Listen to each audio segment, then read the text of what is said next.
വീണ്ടും വിശുദ്ധ റംസാൻ മാസം വന്നെത്തി. വ്രതമനുഷ്ഠിച്ചും പ്രാർത്ഥനയിൽ മുഴുകിയും ദാനധർമ്മങ്ങൾ ചെയ്തും വിശ്വാസികൾ ആത്മീയ ചൈതന്യം അനുഭവിക്കുന്ന ദിനങ്ങൾ ആണ് ഇനി. ആത്മീയ അനുഭൂതിയുടെ വസന്തോത്സവമാണ് റംസാൻ. ഉപവാസം എല്ലാ മതങ്ങളിലും സമൂഹങ്ങളിലും ഉണ്ട്. സമയവും അനുഷ്ഠാനങ്ങളും വ്യത്യസ്തം ആണെങ്കിലും ലക്ഷ്യം ഒന്നാണ്: മനുഷ്യൻ്റെ ആഗ്രഹങ്ങൾക്ക് നിയന്ത്രണം ഏർപ്പെടുത്തുക.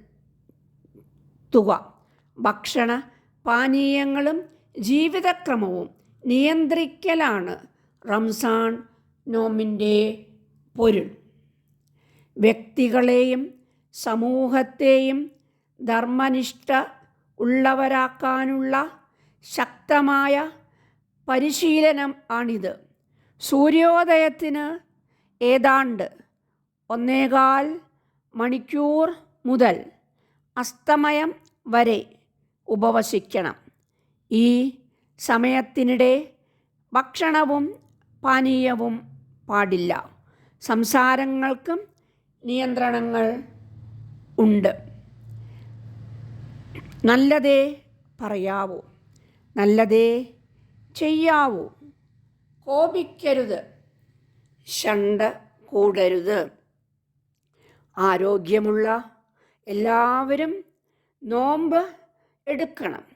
രോഗികളും യാത്രക്കാരും രോഗം ശമിക്കുകയും യാത്ര കഴിഞ്ഞ് എത്തുകയും ചെയ്ത ശേഷം നോമ്പ് എടുത്താൽ മതി. ഒരിക്കലും നോമ്പെടുക്കാൻ സാധിക്കാത്ത വിധം ആരോഗ്യ പ്രശ്നം ഉള്ളവർ നഷ്ടപ്പെട്ട ഓരോ നോമ്പിനും പകരം അർഹതപ്പെട്ട ഒരാൾക്ക് ഭക്ഷണം കൊടുത്താൽ മതി. ഗർഭിണികൾക്കും മുലയൂട്ടുന്നവർക്കും വയോധികർക്കും ഇങ്ങനെ ചെയ്യാം.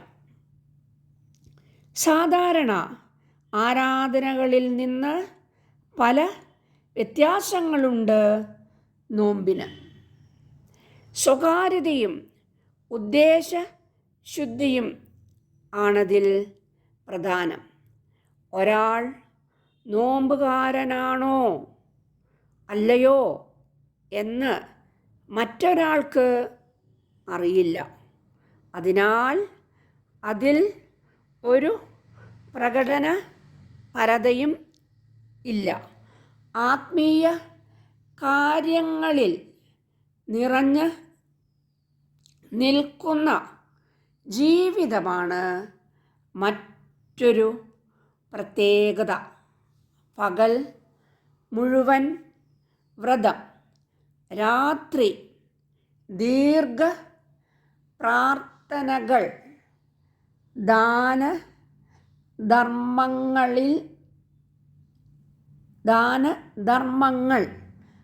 അന്നദാനം, ഖുർആൻ പാരായണം, പള്ളികളിൽ കൂടുതൽ സമയം ധ്യാനത്തിൽ കഴിയൽ തുടങ്ങി എല്ലാ നന്മകളും വർദ്ധിപ്പിക്കുന്ന കാലം ആണിത്. സാധാരണ സൽക്കർമ്മങ്ങൾക്ക് അല്ലാഹു 700 ഇരട്ടി വരെ പ്രതിഫലം നൽകും. എന്നാൽ വ്രതത്തിന് അതിനേക്കാൾ പ്രതിഫലം ഉണ്ടാകും എന്ന് നബി പറഞ്ഞിട്ടുണ്ട്.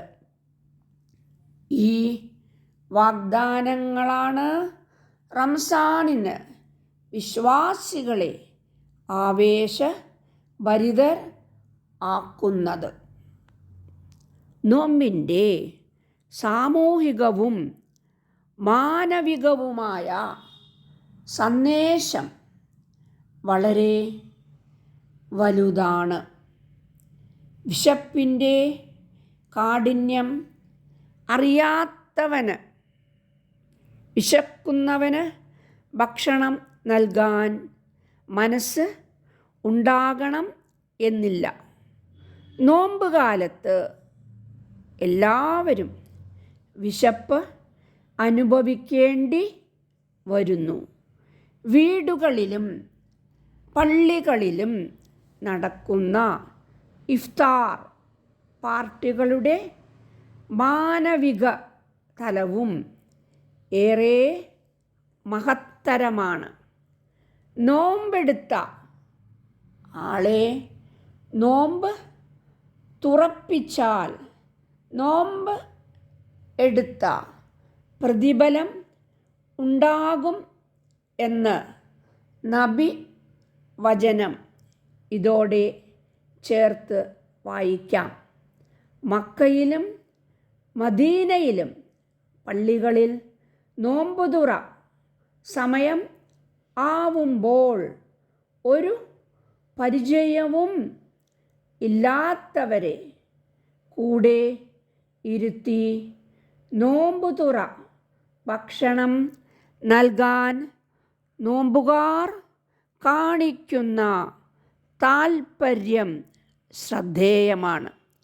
നമ്മുടെ നാട്ടിലും പള്ളികളിൽ ഈ കാഴ്ച പതിവാണ്. ഇഫ്താർ സംഗമങ്ങളിൽ എല്ലാ മതസ്ഥരെയും പങ്കെടുപ്പിക്കാറുണ്ട്. അങ്ങനെ ചെയ്യുന്നത് മനുഷ്യർക്കിടയിൽ കൂടുതൽ സൗഹൃദവും സ്നേഹവും വളർത്താൻ ഉപകരിക്കും. 50 വാക്ക് മലയാളം ഷോർട്ട് ആൻഡ് സ്പീഡാണ് വായിച്ചിരിക്കുന്നത്. ഇത് കേരള ഗവൺമെൻറ്റിൻ്റെ ലോവർ ഷോർട്ട് ആൻഡ് എക്സാമിനേഷന് ഈ സ്പീഡാണ് വേണ്ടത്. ഈ മുകളിൽ കാണിച്ചിരിക്കുന്ന യെല്ലോ ബുക്ക് ഞാൻ എഴുതിയതാണ്. ലിപി അടക്കം അതിലുണ്ട്.